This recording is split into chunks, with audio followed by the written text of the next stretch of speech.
বার্থডেতে ছোট্ট একটা সারপ্রাইজ দিলাম। না একটা ধরো তো। ও তো অবাক হয়ে তাকাই ছিল। ওর বার্থডে আমার কাছে ভীষণ স্পেশাল। যেহেতু জুতাটাই ধরলো, তাই চলে গেলাম অ্যাপেক্সে ওর পছন্দ মতন ছোট্ট একটা বার্থডের গিফট দিলাম।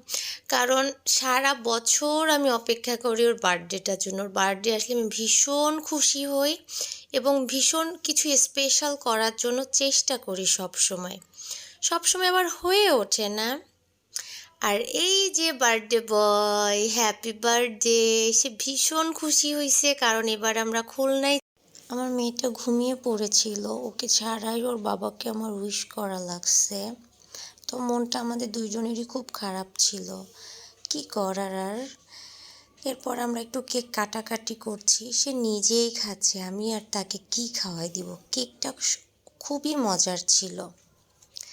আর তারপর কেক কাটাকাটি করার পরে আমরা রাতের ডিনারটা সেরে ফেলছি। একটু কাচ্চি খেলাম, কারণ মিষ্টি খাওয়ার পর একটু ঝালটা ভালোই লাগে।